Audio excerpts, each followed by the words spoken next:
The Deluxe Edition Network, also known as The Den, is an incredible podcast network that offers a wide variety of entertaining and informative podcasts.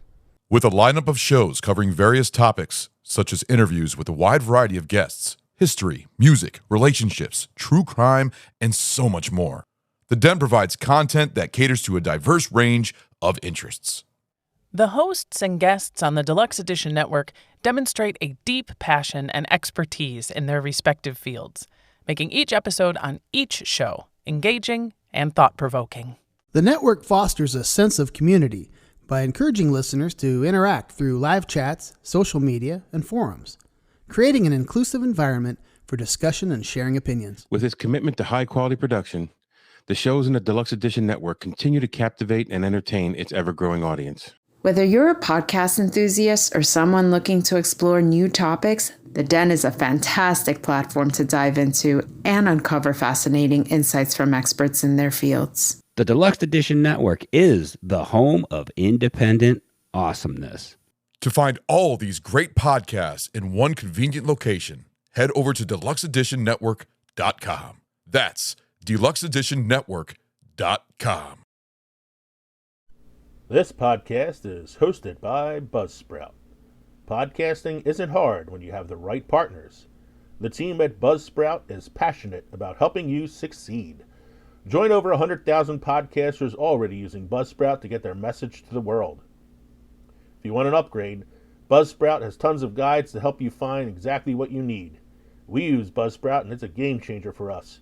An all-new analytics system helps us track who's listening to our show and where they're listening to it. If you'd like to use Buzzsprout as well, follow the link in our show notes to buzzsprout.com. And while you're there, let them know that Films and Fermentation sent you.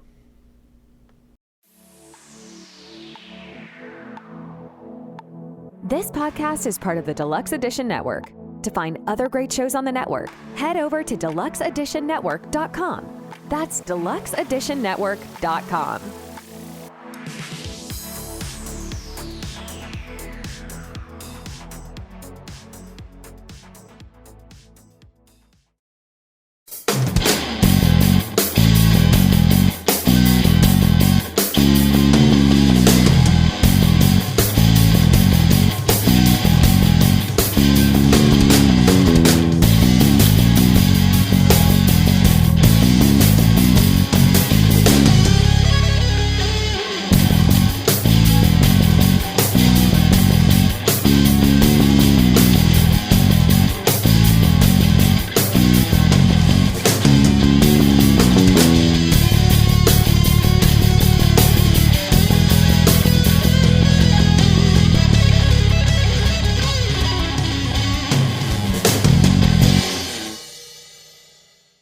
Hey everybody, welcome to Season 8 premiere of Films and Fermentation. That's right, we are Films and Fermentation, a movie and alcohol podcast. I'm Leo. I'm Kevin. I'm Mike. We are still three friends who like to talk shit about movies while getting shit-faced. In this episode, we celebrate our 8th season premiere. It's episode 134. We're going to be returning to one of our favorite recurring segments on the show, Movies That Time Forgot. This is actually part 7 in the series of Movies That Time Forgot. We've done this 6 times before. We hope you enjoy this episode and stick around this season because we have plenty more fun content planned for you. I'd also like to say happy 3rd wedding anniversary to Kevin and Megan. I looked it up in case you were wondering, Kevin. The 3rd wedding anniversary gift is leather. Yes. So yes, luckily I got you my still. assless chaps. I was gonna say, luckily you still have that gimp suit in the trunk upstairs here. Yeah. Yep. Oh boy. The whip still cracks. Need a little saddle soap, but we're okay. Is the safe word still banana? Don't forget to drop us an email at filmsandfermentation@gmail.com or visit linktree.com/filmsandfermentation to find all of our social media and podcast links. Become part of the Films and Fermentation family by supporting us on Patreon or buying our shit at teespring.com. I'm wearing one of our hats right now that Mike had made for us. No, I'm wearing a t-shirt. Kevin's got the Films of Fermentation t-shirt on. You can get the t-shirt at the website, not the hat. But I can direct you to where you can get the hat if you'd like. We're also on the Deluxe Edition Network now. You can find out more about us and all the other podcasts that are part of the network by going to deluxeeditionnetwork.com. That's Deluxe Edition Network, The Den. What are we drinking tonight, gentlemen, or should I say this afternoon, since this is a gloomy Saturday afternoon that we're doing this recording? I'm going to go last, so whoever wants to go first. I will go first. Okay. I am going to start off with a Hardywood, gentlemen. It's the Christmas Pancake. It's an imperial milk stout with spices, honey, and maple syrup.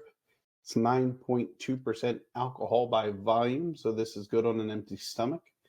And it says Hardywood Christmas Pancakes takes our gingerbread stout out for breakfast. We intensify our already decadent GBS with gallons of local maple syrup for a sweet and sticky treat. Who doesn't love a sweet and sticky treat? Who doesn't love breakfast for dinner? Enjoy fresh from Virginia. Oh no, Hardywood, which is out of Richmond, Virginia. Okay. Right. All right. Says it on the top of the can. Yeah. Hardywood Park Craft Brewery, Richmond, Virginia. Brew with us. Mike, what are you doing? I am drinking a beer that I got from my good friend Kevin. It's Hey! It's Fegley's Brew Works Rude Elves Reserved Belgian Spice Ale with spices. It's 10.5 alcohol by volume. And dark can, I can't really see where they're from. You're from Fegley's. Well, yeah.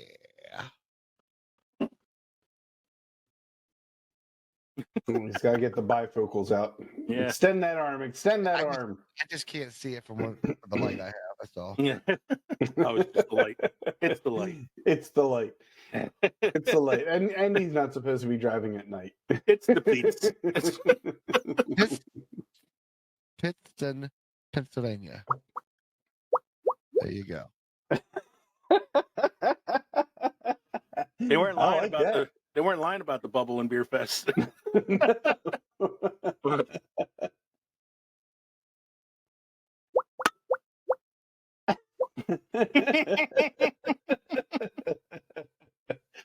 So I am also drinking a couple of Kevin beers. I am as well right now, starting with the Christmas Pancake. It's very mapley.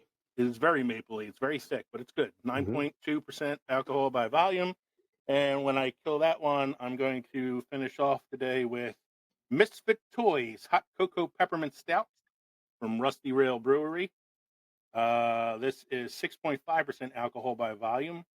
And it's another one of the beers that Kevin gave me. Where's Rusty Rail from? Rusty Rail is Mifflinburg, PA. So they're fairly local. Mm-hmm. And I'm drinking it out of the boot. The boot. The boot. So Kevin gave me the boot for Christmas. And I decided, since we're doing Movies That Time Forgot, I should talk about where the term Das Boot comes from. So everybody uses Das Boot to describe the boot-shaped glass, especially because that's the Americanized way of doing it. But Das Boot does not mean the boot. It means Das Boot means the boot. Das Boot is a much forgotten film from 1981. Was an Oscar-nominated film directed by Wolfgang Petersen, starring Jürgen Prochnow. It is a really good movie. It's a German U-boat stalks the frigid waters of North Atlantic as its young crew experience terror and claustrophobia as the life of a submariner in World War II. So the term Das Boot is actually the boat, not the boot. If you wanted to do this, correctly, this is not a Das Boot. This is a Das Stiefelförmige, which is the correct German word for the boot. Das Snappalappagif. Yes, that was the whole background behind my choice tonight, was to drink out of the boot and explain where the boot actually comes from. Nice. Although, as I've been referencing Beer Fest as well, they drink from the boots at the end of the film in the competition and discover that when you're drinking it, you got to turn it as you drink it so that the bubble doesn't rush up into your face. And as we can tell, I've already had 2 instances where the bubble almost hit me in the face. So I haven't learned my lesson yet.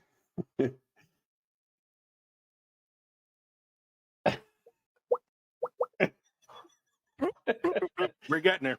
So is it an Oktoberfest thing? Do you pull out that spoon during Oktoberfest? Yeah, it's like an Oktoberfest thing. Yeah. Michael, anything happened this week? This week in film history, it was a slow week, boys. It really was a slow week. So You don't have too many slow weeks. in 2020, the 77th Golden Globes 1917 Best Drama, Once Upon a Time in Hollywood. Oh, the 1917 was the Best Drama. Once Upon a Time in Hollywood was Best Comedy Musical. Acting awards for Renee Zellweger, Joaquin Phoenix. Don't even try to make me pronounce that one. Aquafina. Thank you. Aquafina. And Taron Egerton. All right. So the notable thing about this is the pandemic year. Yes. So there weren't a lot of films, I think that were eligible for nominations that year because it was just like a slow year. I don't remember exactly, but I really think Once Upon a Time in Hollywood is the last movie I saw in the theater before the pandemic. Because it came out as a Tarantino film. I was excited because it's a Tarantino film. Wasn't too happy with it the first time I saw it. Second time I watched it, it was a little bit better. But it winning Best Comedy Musical is funny because it's not a comedy, nor is it a musical. It's just the Golden Globe uses that category to give awards to films that they can't give the drama award to or something. Because they gave it to The Martian a couple years before that. Right. No, that was a musical. They just cut out all the musical numbers. Yeah, they just cut all the musical numbers. I'm growing potatoes with shit. I am growing potatoes with shit. I'm about to science the shit out of this. Renee Zellweger won for playing Judy Garland. I think the movie was called Judy. Joaquin Phoenix won for playing the Joker that year. Mm-hmm. Aquafina won for a performance in a family drama / comedy film. I can't remember the name of it. And Taron Egerton won for playing Elton John in Rocket Man. So interesting year. And your last one's kind of interesting too.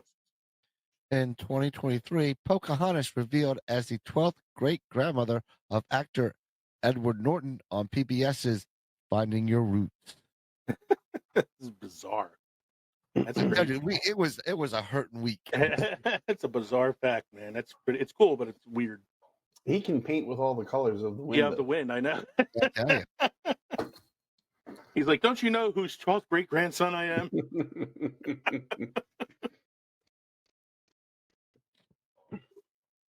That's the next Wes Anderson film. You got there, Mike, best beer craft destination for us this week? I have a must-try beer. It's Float on Hefeweizen from Ratio Beer Works, Denver, Colorado. That's Colorado. 1,200 miles south of Canada. Yeah, exactly. Ratio's brewers approach this particular Bavarian wheat ale with traditional methods and ingredients, including a malt bill of 60% white wheat malt. Clove and banana are big in the aroma and flavor. Clove dominates, which usually means the beer was fermented at lower temperatures. Sticky white lace coats the glass above the clouded orange bronze brew. There you go, boys. So, destination for you guys. I don't know if you saw the text I sent you earlier. Found a distillery called Oak and Eden. Mm-hmm. Katie and I discovered it the other day. It's a website where you can design your own bourbon, and they will mail it to you, deliver it to you. And so we each designed a bourbon bottle each the other night. Nice. So you can pick the notes that you want in it, if you want anything infused in it, what type of bourbon, all that stuff. It's kind of cool. All right. So I had the Christmas pancakes here, Kev. Like you said, it's very much maple syrupy. Yeah. I had pancakes this morning for breakfast because I wanted to compare. And I think this drink has more syrup in it than the pancakes I ate this morning. Ouch. It is very sweet. It's good, but it's sweet. It's not one of it's not a bad one. It's not a great one. It's not a bad one. All right, so it's time for synopsis according to Glip. Glip is brought to you by Newsly.me. Newsly.me is an audio super app for iOS and Android that reads the news to you in a natural human voice. Stop scrolling and start listening. Go to Newsly.me today and use the promo code ANDFERMENT to get your first month's premium subscription for free. So I should preface this with the Glip for our last program, which was 2 weeks ago, was our deep dive into National Lampoon's Christmas Vacation. I expected the Glip to be pretty funny, and it was boring. Like, it was a really long, fairly boring synopsis. There was only one really good part right at the middle, which is where we actually were talking about the film. So that's the part I parceled out, and I saved it. I didn't put it on the notes yet because I wanted to save it for just, your eyes now. So here is the Glip from last week, mainly about the main segment, Christmas Vacation. Mike's favorite part was watching the cat get fried and waking up with its head glued to the carpet. Kevin pissed his pants and forgot who he was for an hour and a half. Leo told him they are floor-flushing sacks of monkey shit. The participants think Cousin Eddie is burly, bulging man and found it a heartfelt moment when Clark reads The Nightmare Before Christmas to the family. It sounds about accurate. Mm-hmm. Yeah, I tell you. Seems right. Sounds about right. Yeah. I do remember Kevin pissing his pants, so. It did happen. I mean, that's just a regular Saturday. It's probably going to happen by the end of this program. Who said it hasn't already? I'm always calling you guys floor-flushing sacks of monkey shit. I mean, that's my that's pet name 2 sacks apiece, so, come on. That's my pet name for you.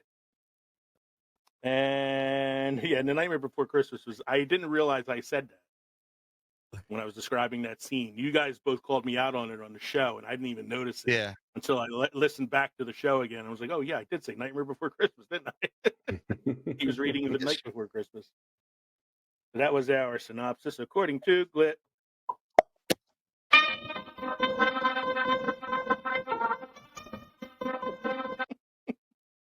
That's rough. That's rough. That's me playing with my new soundboard that I got for Christmas.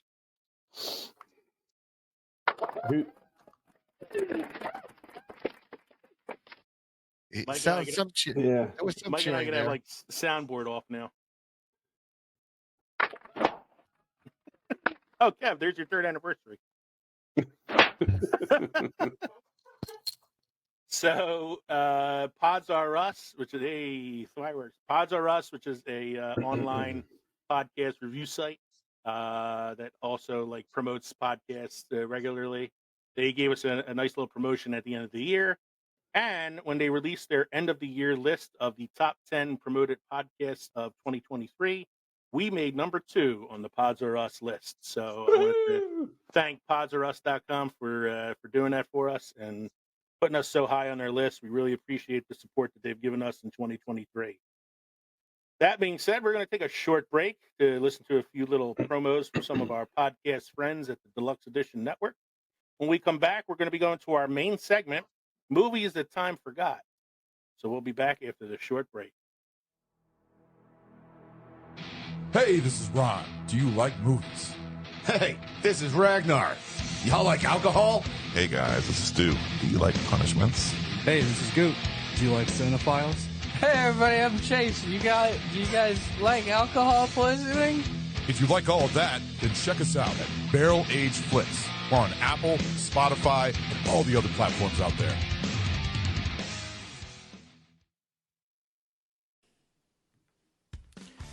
Hey guys, Matt coming at you from The Real Drunks. Hey, if you're into movies, booze, craft beers, and just shooting the shit with your friends, join myself, Jake, and Alyssa on The Real Drunks on the Deluxe Edition Network and anywhere you get your podcast from. That's The Real Drunks, REEL, The Real Drunks. Check us out. Hey all you guys and ghouls, it's your ghostess with the mostest, Amber Brooke here, and I just want to tell you a little about Terror Tuesday. Well, Terror Tuesday is an Instagram live show where I talk about horror, conspiracy theories, serial killers, supernatural stuff, and so much more. And I discuss it with some super special horror-loving guests. So if you like blood, gore, spooky, scary stuff with a hint of comedy, Terror Tuesday is for you. You can tune in on my channel, Amber.Brook32, to catch one. Tune in, or else.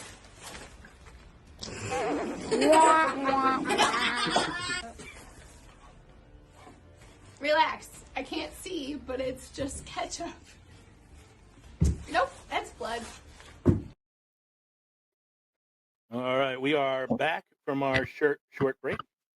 Our main segment tonight is Movies of Time Forgotten. As I said, this is part 7 in a series. We have already done 6 of these where we've talked about some movies such as Ice Pirates, The Boy Who Can Fly, Lady Hawk, Haunted Honeymoon, Defending Your Life. When we had All Solid Evil on as guests, they brought in Practical Magic and what was the other one they did? Was the Burt Reynolds movie?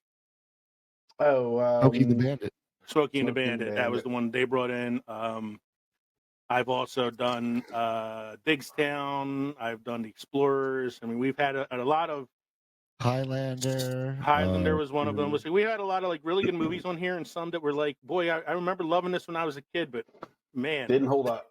Did not hold up at all as an adult. But that's okay. So we'll see how it goes tonight with tonight's movies that we brought in. We like to do this for our premiere episode. It's a fun segment. So we're going to have 3 movies that Time Forgot tonight, since we don't have any special guests this week. Who wants to go first? I will. All right, Kev. Kev is going to go first. Okay. So usually how we do this this typical is game game style. Kevin will describe a little bit of the film. Mike and I will try to guess what it is, and then we'll talk some background and trivia and stuff like that. So go ahead, Kev. All right, let's start with the year, 1989. Okay. My movie's from the same year. Oh, very nice. We'll go to the director next, which he's not one that rings bells for me, but okay, Ted Kotcheff. Okay. Ted Kotcheff. I can already relax now, knowing that it's not the same movie I chose. Or mine. Yeah.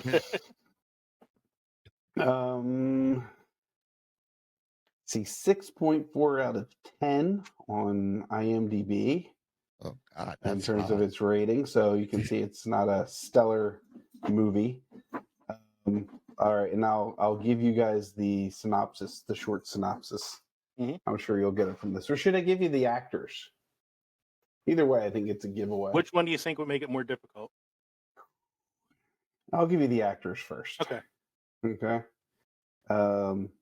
So like any good 90s or 80s movie, it's got Andrew McCarthy in it. Okay. Mannequin 2. He was not in that. Jonathan Silverman. Weekend at Bernie's. You got it. Weekend at Bernie's. Wow.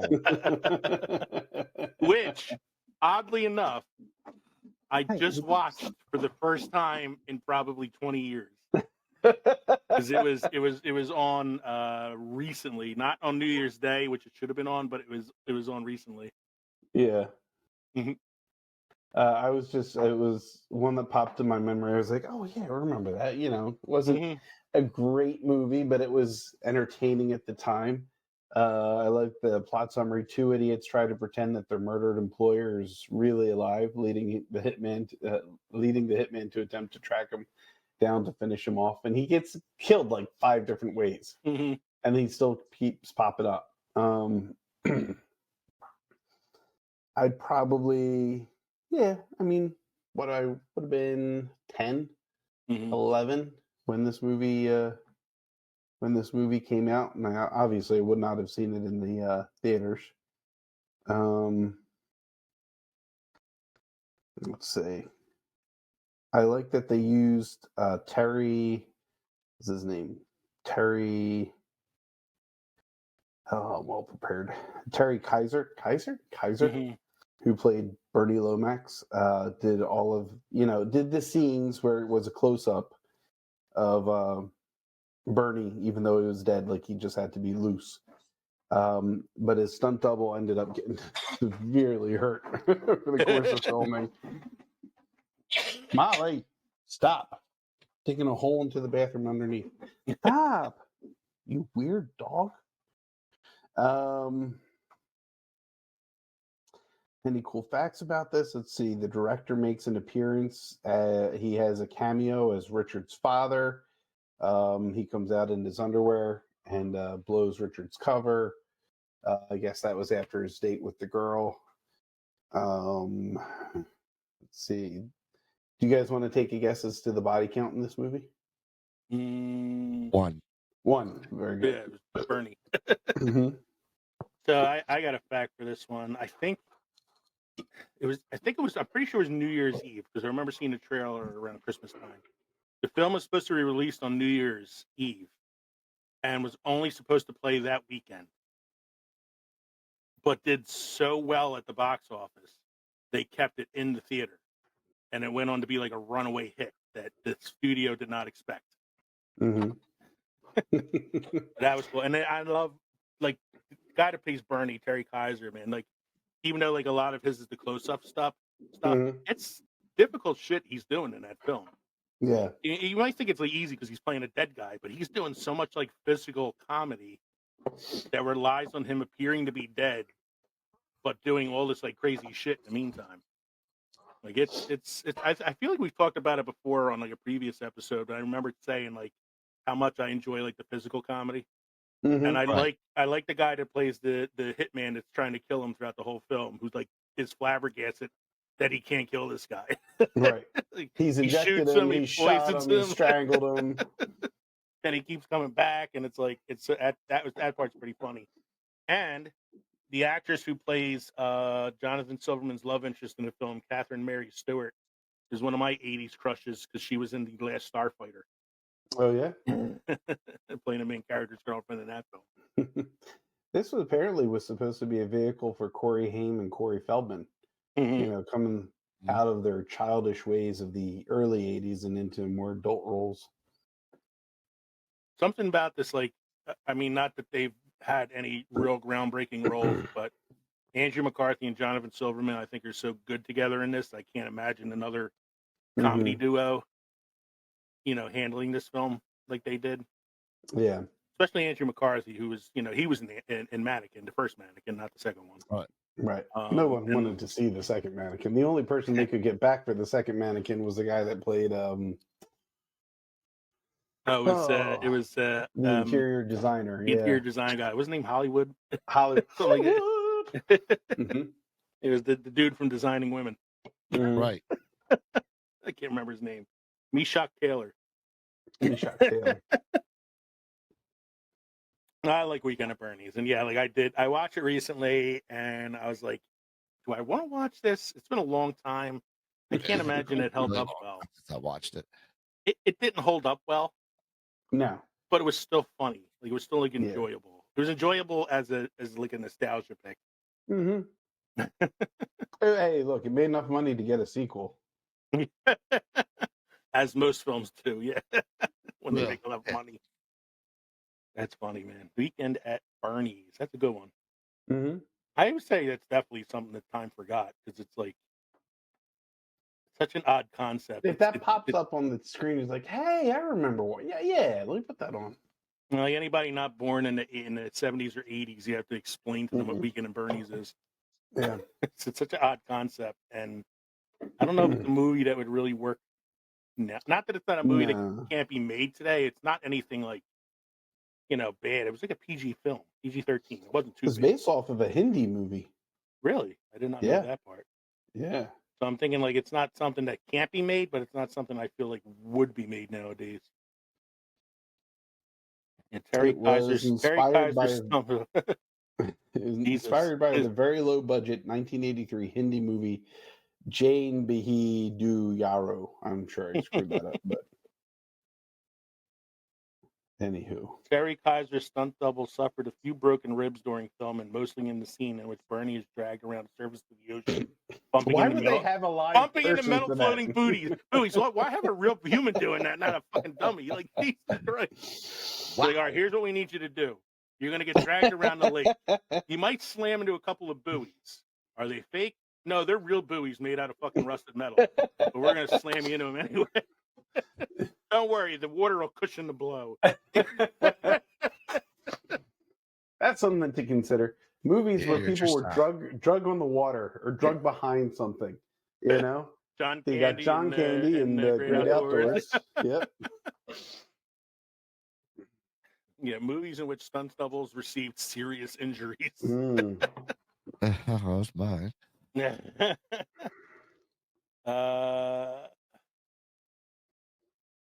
This is considered, oh yeah, Corey Haim, Corey Feldman. That's funny. All right. So, you have anything else we're going to add for it, Kev, or should we go to somebody else? No, I'm good. All right. Mike, you want to go next, or should I go next?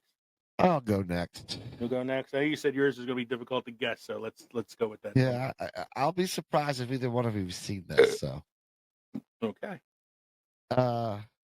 this 1982 rated R movie was directed by Albert Pun, Pyun. Okay.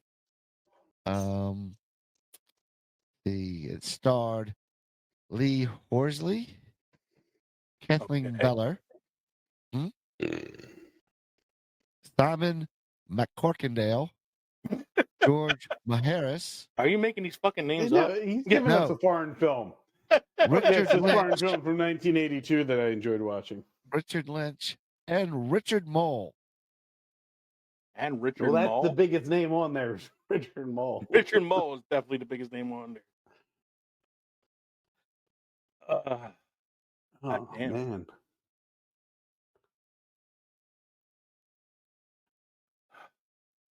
Give me like, can I get a synopsis? I can give you the storyline. In a dark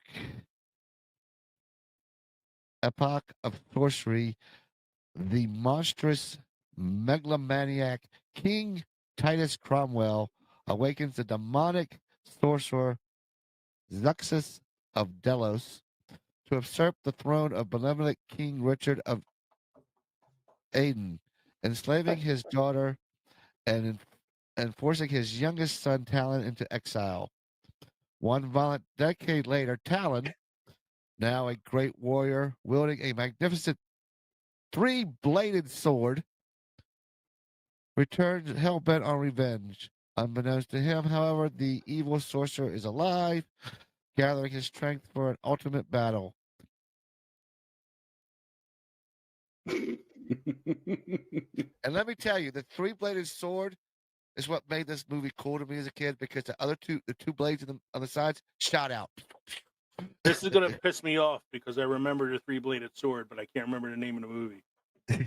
And I don't know like any of the other than Richard Mole. Like I couldn't name any of the other actors in the film. No, I'm lost. But I remember the This is a three-bladed Bollywood sword. movie. No, this is It's probably not a Bollywood movie. It's like almost a B-rated fantasy movie. It sounds almost like what was the one about King Arthur and Merlin in the 80s? It was Excalibur. Excalibur. Like it's like if I knew better, if I didn't know any better, I would thought it was Excalibur you were describing. Let me tell you this. I know the actors in that film. More like these are the movies that are more like this movie: Dragon Slayer, Beastmaster, Deathstalker, and Krull. I love Krull. Yes. That's a fucking movie that time forgot. That shit is awesome. Beastmaster is a movie that time forgot. Yep. What were the other ones you said? You probably recognize Richard Lynch if you saw him. But this movie, are you guys ready to give up on it? I mean, I gave up, but that's me. Is it Gauntlet? No, I know. A video game made for a movie? The title is similar to The Sword and the Stone.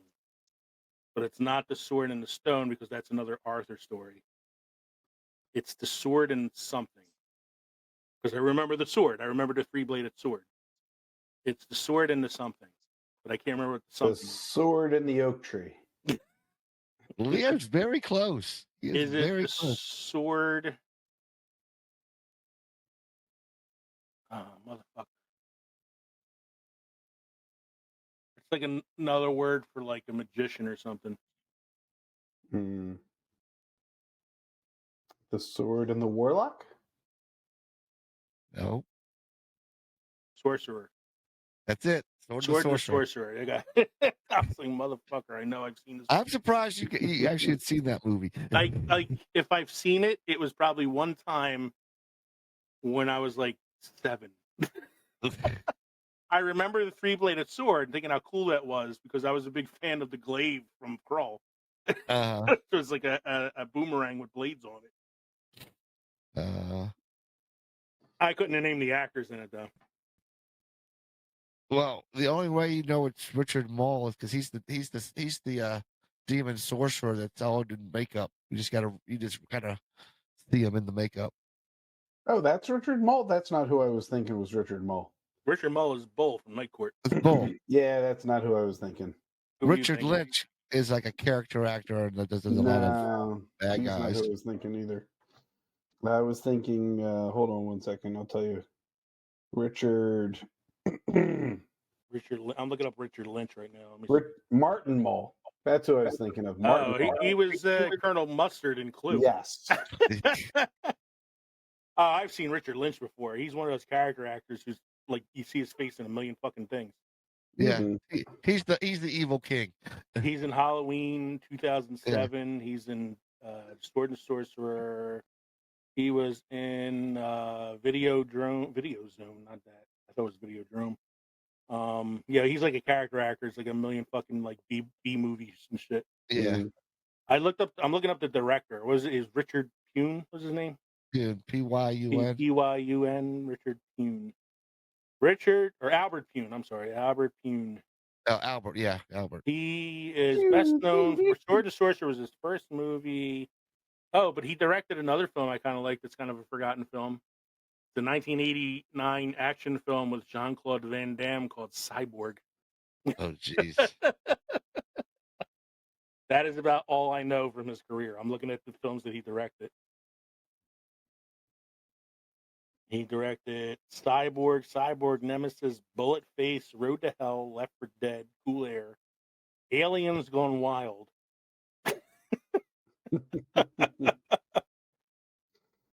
Ice-T, Always Wanted to Be a Hoe. Oh my God, this dude has a fucking career. Oh my God. Kickboxer I just read the trivia for this movie. Mm-hmm. My God, this movie was fucked up. Give me some trivia, sir. Stuntman Jack Tyree was killed when he jumped off a cliff and missed the airbags. I don't mean to laugh, but Jesus Christ. Aren't the airbags like a football field size? I know when like a jumper is jumping off a building and like the police put the airbag on the ground, it's usually like the size of the street. Mm-hmm. Richard Mole played the undead wizard who was resurrected. The contact lenses he wore reacted poorly to the muck that he rose out of. They ended up fusing to his eyes. He had to have them surgically removed. Oh, God damn it. Oh, that's nasty. Yeah. That is scary.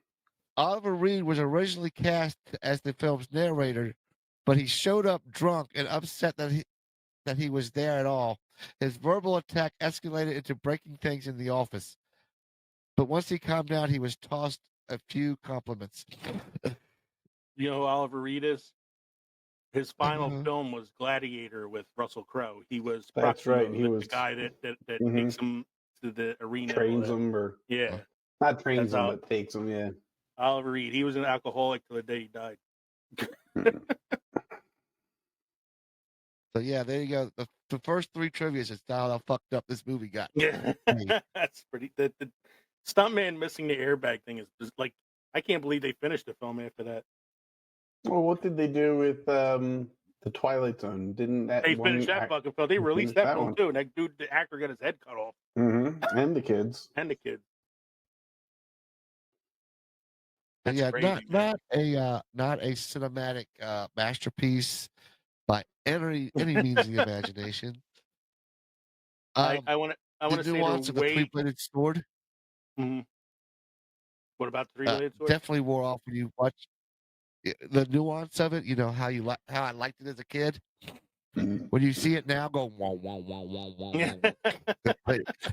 Like nah, they slow it down to make it look like it goes fast. It does make me want to watch Krull again.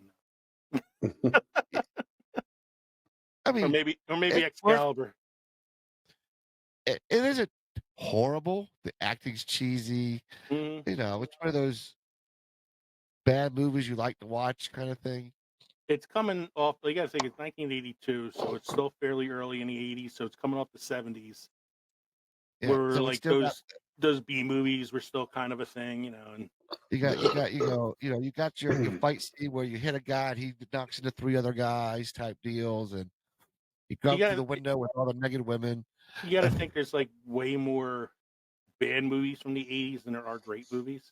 Yes. We just think there's more great movies than there are because we love so many of these bad movies. The whole point of this segment is to talk about horrible fucking movies from the like mainly horrible movies And of the 80s. And this one had no stars in it. Yeah, except for Richard Mole. Richard Mole, but not quite a star yet because he wasn't on Night Court yet. That didn't come to like 1987 or something. The main star was Lee Horsley, and he was Lee Horsley. He was in the Hateful Eight. I'm looking him up. He was still active after 2015. Sword and the Sorcerer. He looks like a dollar store version of like Tom Selleck. He does, yes. Yeah. Showdown at Area 51. He's in the Hateful Eight. Playing Ed. I don't know who Ed was. I think he was in the Django Unchained. He was in Django Unchained. It figures he's in Tarantino films because Tarantino would most definitely be a fan of Sword and the Sorcerer. He was also touched by an angel. The Kid, Snowy River, Hawkeye. Corpse had a familiar. I want to see this movie. The Corpse had a familiar face. I know. I was just looking at that one too. It's a TV film. Buys Evidence, Palomino, Paradise, Face of Fear. I never heard any of these things he was in. Yeah, North and South, Book 2. Love and War. The Love Boat.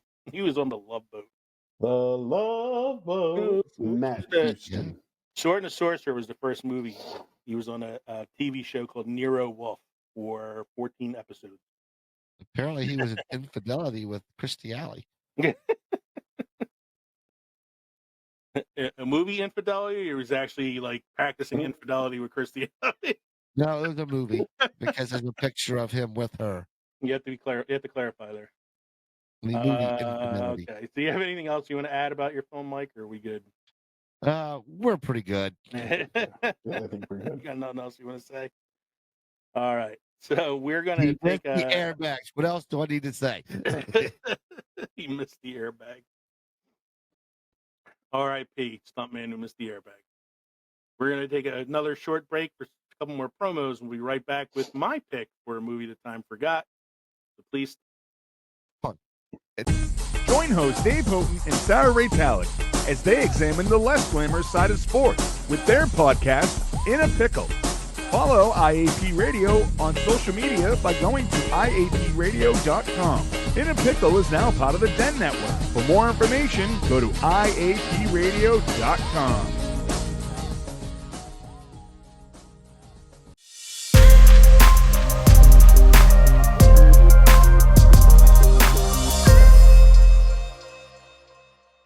Hey movie lovers, it's Jackson here from the Back to the Blockbuster podcast. If you've ever wanted to hear an amateur cinephile and an industry professional chat about film and television, then look no further, because every week my co-host Gaius and I, we bring you the latest industry news, break down the most recent trailers, try to beat the box office with our weekly predictions, and dive into our favorite movies on their anniversaries.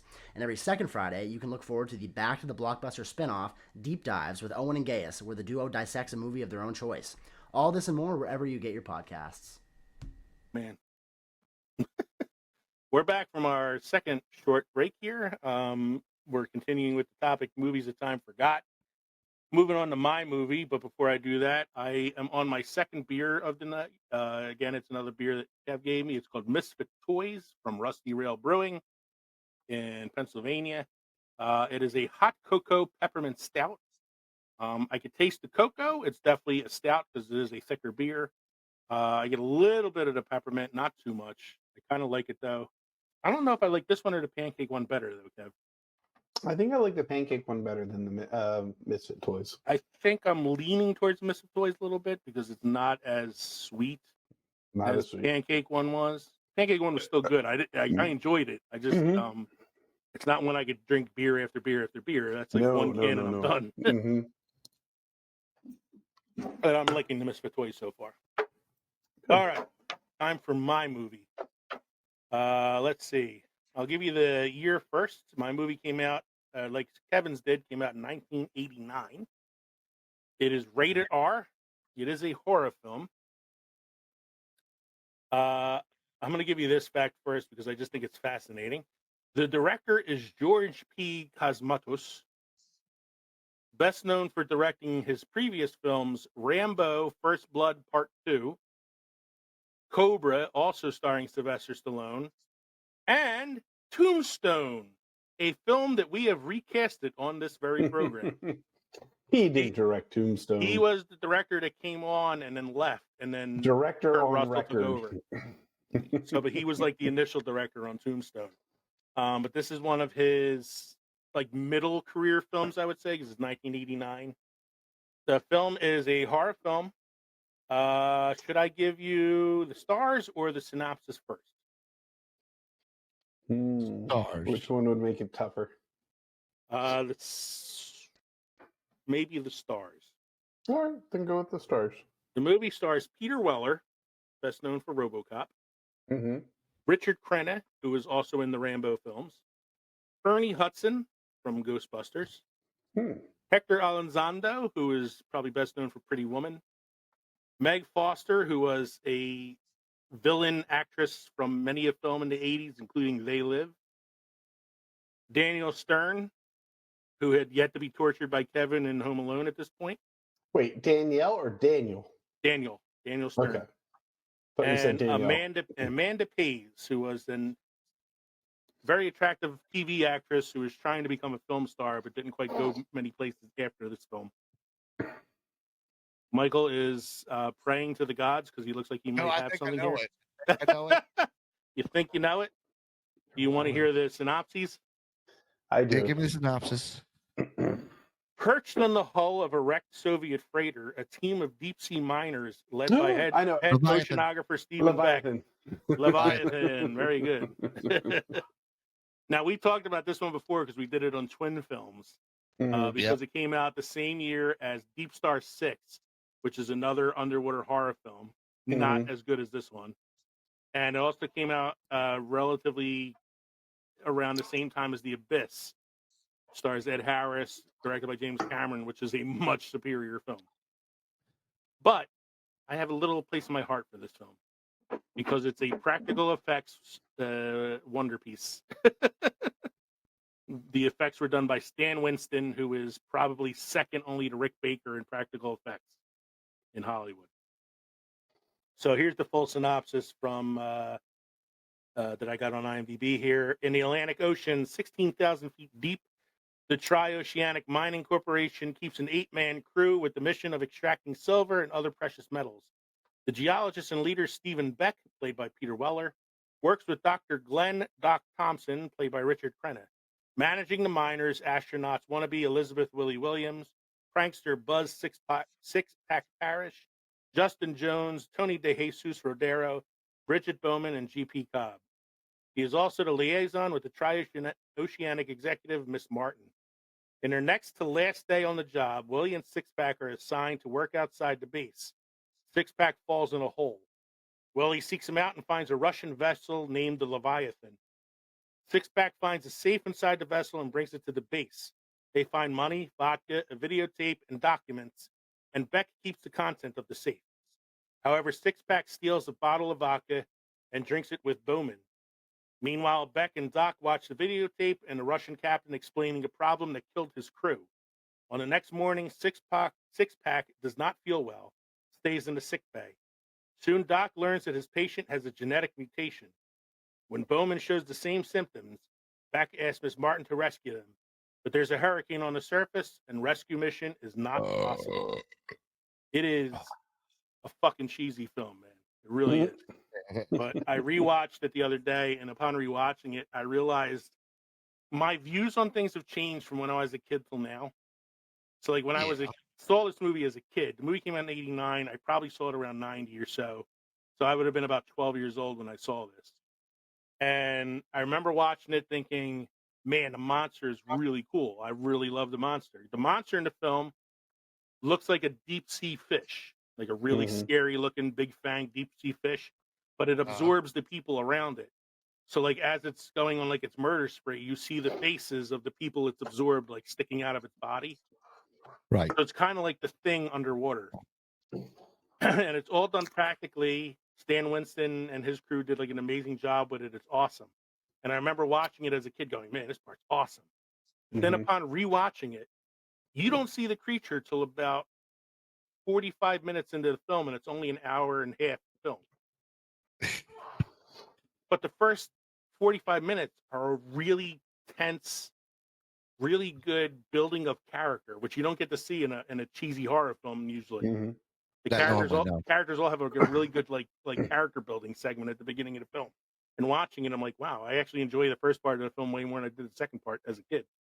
Because the second part becomes sort of like a tropish like monster movie. Because normally I'm on a horror movie, you know, all the characters have a tropish character anyway. Yeah, but here it's like the characters all have like they all have like a singular trait, but they're kind of fleshed out a little bit. The budget was $25 million estimated, but it only made $15 million domestic. $5 million. I was going to say, looking at some of the pictures, it had a $25 million budget. What did they do the other $24 million? The movie was filmed. The movie was filmed in a style called dry for wet, which means that they did not film in the ocean. They filmed on a soundstage that was filled with water. So a lot of the set was like built to look like it was underwater, but it really wasn't. As opposed to The Abyss, where James Cameron was like, "Fuck it, I'm drowning all my actors." Movie is only an hour and 38 minutes long. As I said, with the box office, it was not a major hit at all. Actually, The Abyss was the only film out of all these underwater films to make any money at the box office. But I'm going to talk like a couple little facts about the film here. Like I said, the movie was made by Stan Winston, was the effects editor on it, and he is probably second only to Rick Baker in Oscar wins too in the 80s for creature flicks. And man's like a legend in special effects.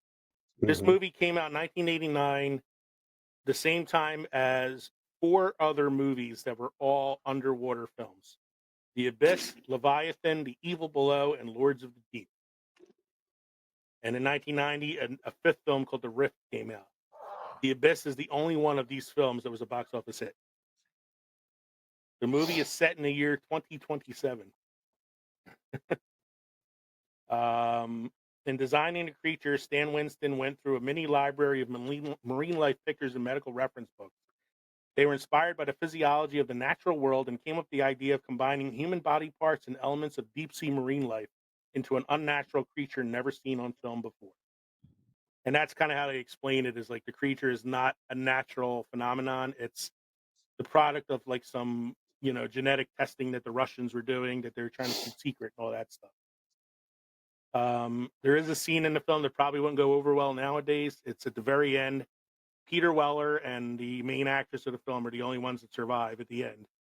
And he gets rescued, and they're on the ship, and the character that Meg Foster plays comes out. And it was obvious that she was lying about the fact that there was a hurricane. They were just trying to keep them down there to make more money.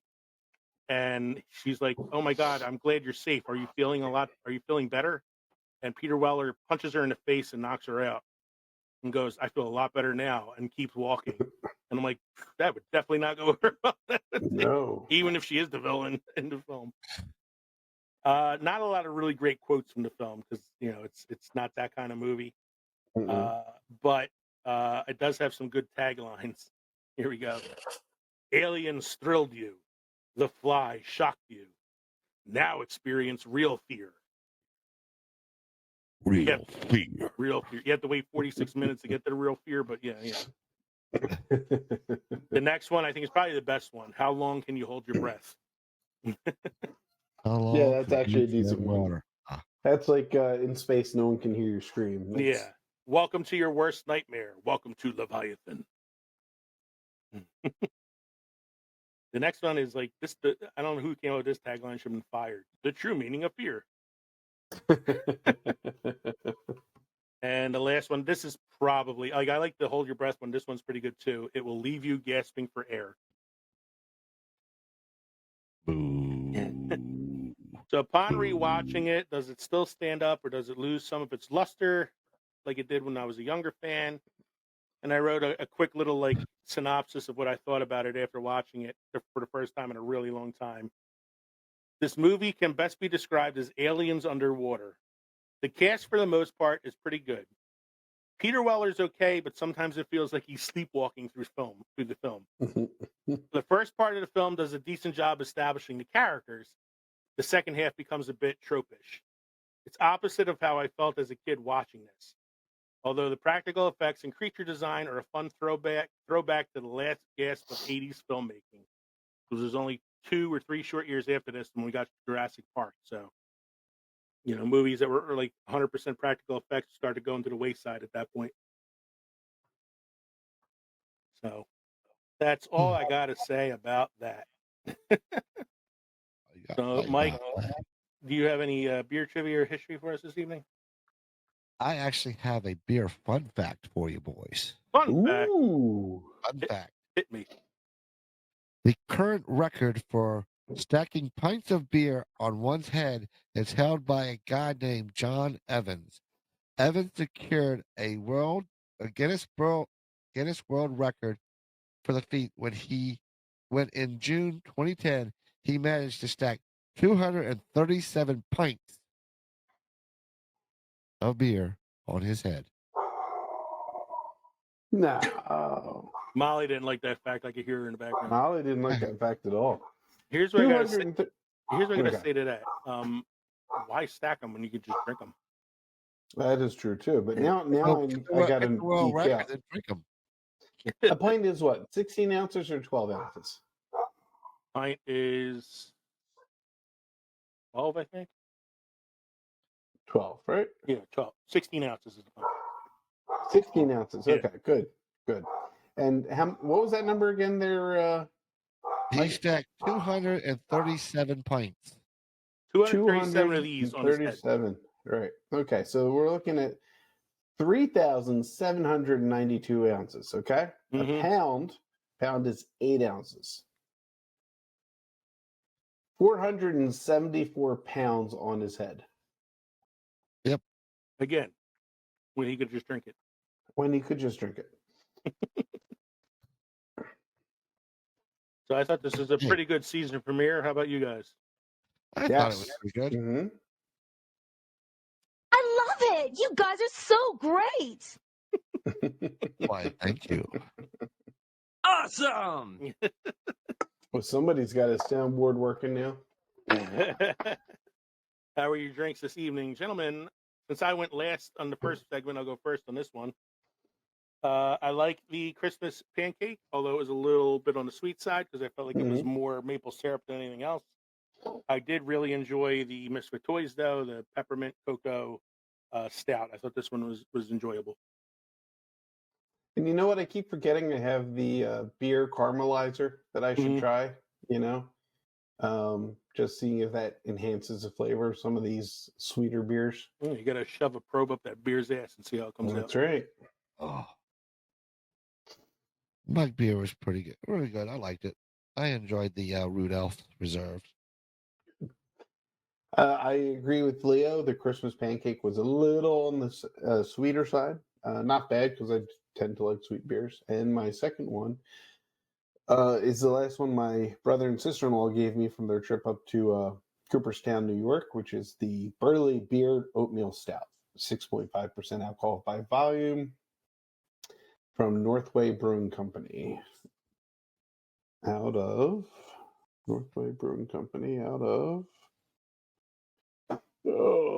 New York. I'm sure it's somewhere in New York. You said I Cooperstown, can't find right? it. Yeah, well, that's where they were when they got it for me. So yeah, we'll go with that. It's probably Cooperstown, New York. Then. Probably. Ooh.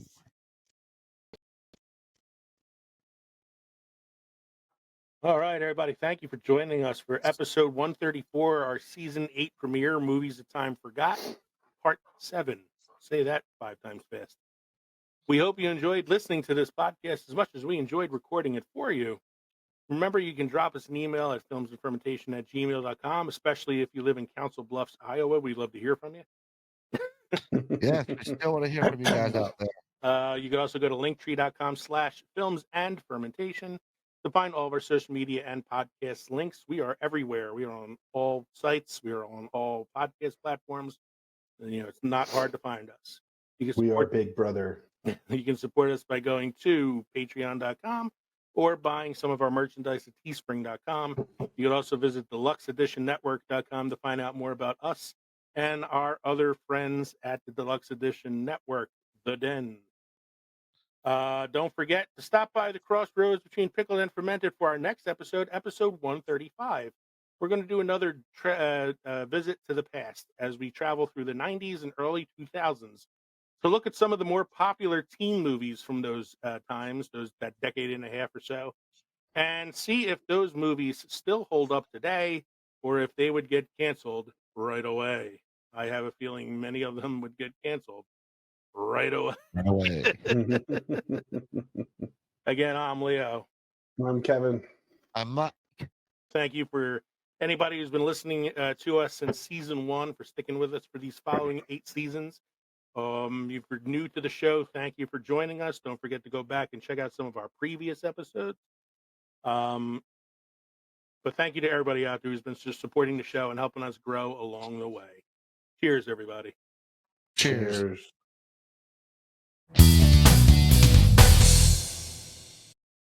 We had a little bit of water coming out from underneath the refrigerator.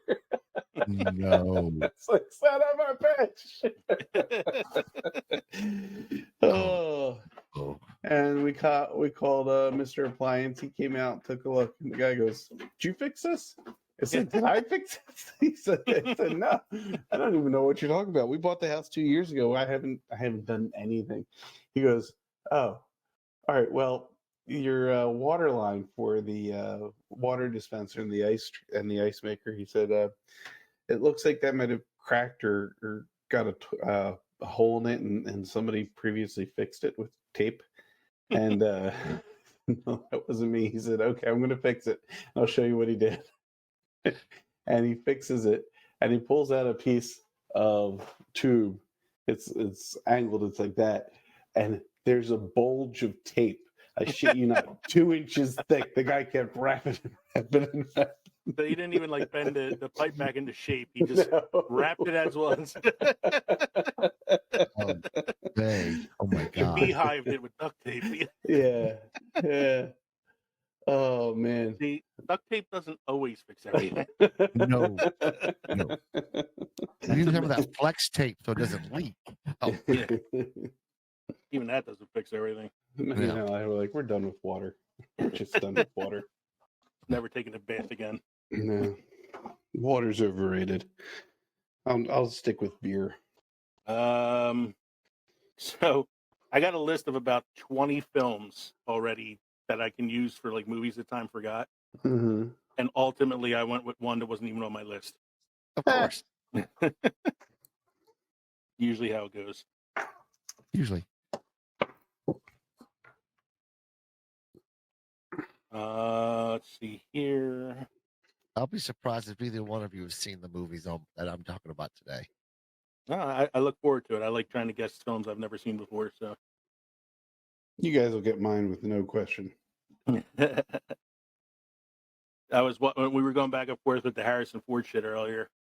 And I'm sitting next to Katie, and I'm like, wow, I think we should probably do a Harrison Ford episode at some point. And she's like, didn't you do one already? And I'm like, I don't know. And like, I had to look it up.